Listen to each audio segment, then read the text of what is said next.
आप देख रहे हैं अल्फा डिफेंस हिंदी में आपका स्वागत है। आज के इस वीडियो में हम लोग फिर से बात करेंगे तपस BH201 के बारे में, लेकिन आज की डिस्कशन काफी हद तक इसके डेटा लिंक तक ही सीमित रहने वाली है। कुछ दिनों पहले हम लोगों ने आपको बताया था कि इंडियन आर्म फोर्सेस तपस BH201 के यूजर ट्रायल शुरू करने वाले हैं और इसी दौरान एक थ्योरी निकल कर आई है कि इस ड्रोन का डेटा लिंक सिक्योर नहीं है। इस चीज को डिटेल में समझने से पहले आइए एक बार समझ लेते हैं कि यूएवीज किस तरीके से कम्युनिकेट करते हैं। आमतौर पर जब यूएवीज को ऑपरेट किया जाता है तो इनके साथ में एक ग्राउंड कंट्रोल स्टेशन होता है जो इन ड्रोन्स के साथ में कांस्टेंट कम्युनिकेशन में रहता है। इस कम्युनिकेशन के लिए एक डेटा लिंक का प्रयोग किया जाता है और ये डेटा लिंक आमतौर पर सी बैंड में ऑपरेट करता है। चीजों को और ज्यादा डिटेल में समझने से पहले आइए एक बार फ्रीक्वेंसी बैंड्स को देख लेते हैं और समझ लेते हैं कि किस बैंड की एप्लीकेशन कहाँ पर होती है।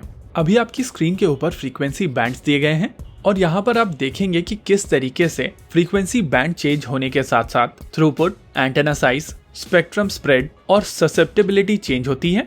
जब बात की जाती है अर्ली वार्निंग जैसे एप्लीकेशंस की, तो वहाँ पर बड़े रेडार्स का प्रयोग किया जाता है क्योंकि इन कम फ्रीक्वेंसीज पर आपको बड़े एंटीनास की आवश्यकता होती है और इनका थ्रूपुट भी कम होता है।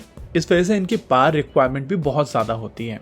लेकिन इस तरीके के रेडार्स किसी भी प्रकार के वेदर में काफी आसानी से ऑपरेट करते हैं। वहीं पर अगर बात की जाए एस बैंड की, तो यहाँ पर कंपैरेटिवली छोटे एंटेनास होते हैं। यहाँ पर पावर रिक्वायरमेंट कम हो जाती है और इनकी ससेप्टेबिलिटी बढ़ जाती है, जिसके चलते इनकी ओवरऑल रेंज एल बैंड की तुलना में कम होती है, लेकिन इनका रेजोल्यूशन एल बैंड की तुलना में बेहतर होता है। एस बैंड को मोस्टली एयरबॉर्न अर्ली वार्निंग और कंट्रोल सिस्टम में यूज किया जाता है। कुछ एयरबॉर्न अर्ली वार्निंग और कंट्रोल सिस्टम एल बैंड का भी प्रयोग करते हैं।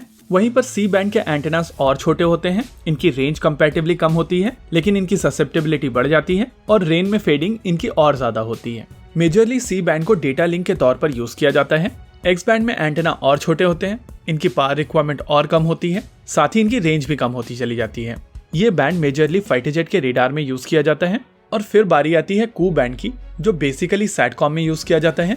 आपके मिसाइल के सीकर्स आमतौर पर इन्हीं फ्रीक्वेंसीज पर ऑपरेट करते हैं और इसी वजह से यहाँ पर जो एंटेना साइज होती है वो और कम होती चली जाती है।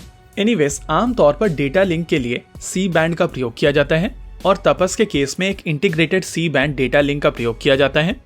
ये एंटी जैम कैपेबिलिटी के साथ में आता है, यानी कि इसको जैम नहीं किया जा सकता क्योंकि इसमें एक नॉन लीनियर स्प्रेडिंग सीक्वेंस का प्रयोग किया जाता है। इसके अलावा इसमें एन्क्रिप्शन का भी प्रयोग किया जाता है, जो बेसिकली डेटा लेवल एन्क्रिप्शन है, यानी कि हर एक बाइट एन्क्रिप्टेड होती है।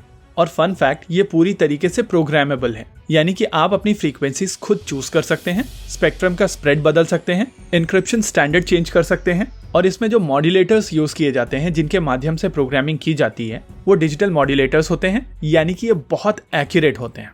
लेकिन शुरुआती दौर में जो रुस्तम 2 में कम्युनिकेशन यूज किया जाता था वो लाइन ऑफ साइट कम्युनिकेशन होता था और तपस में लाइन ऑफ साइट के साथ साथ सैटकॉम को भी ऐड कर दिया गया था, जिसके चलते न ही केवल इसकी रेंज बढ़ जाती है बल्कि इसमें रिडेंडेंसी भी ऐड हो जाती है और दो अलग अलग कम्युनिकेशन मेथड के चलते यहाँ पर काफी हद तक डबल रिडेंडेंसी हो जाती है। मोस्ट लाइकली ये डिबेट इस वजह से शुरू किया गया होगा क्योंकि पाकिस्तान की तरफ से रिसेंटली इंडक्टेड बायरेक्टर TB2 में ना ही सिक्योर डेटा लिंक है और ना ही सैटकॉम के ऑप्शंस। हम लोगों ने यूक्रेन में देखा है कि कितनी आसानी से रशिया ने बायरेक्टर TB2 यूक्रेन से गायब कर दिए थे और अब पिछले 1.5 साल से ये ड्रोन्स प्रोपेगेंडा वीडियोस में भी नहीं आ रहे हैं। इनफैक्ट टर्की की तरफ से ये ड्रोन्स यूक्रेन को सप्लाई करने बंद कर दिए गए हैं क्योंकि इन ड्रोन्स को लेकर जिस तरीके की नेगेटिव मार्केटिंग हुई है यूक्रेन के बाद में, उसके वजह से एक भी नया ऑर्डर नहीं आया है बायरेक्टर को लेकर। एनीवेज, आने वाले समय में इंडियन आर्म फोर्सेस रुस्तम 2 को टेस्ट करेंगी और उसके बाद और डिटेल्स निकल कर सामने आएंगी कि ये ड्रोन कितना केपेबल है या इसमें क्या कमियां हैं। इसी के साथ आज के इस वीडियो में रखते हैं केवल इतना ही। वीडियो को अंत तक देखने के लिए धन्यवाद। देखते रहिए अल्फा डिफेंस। जय हिंद।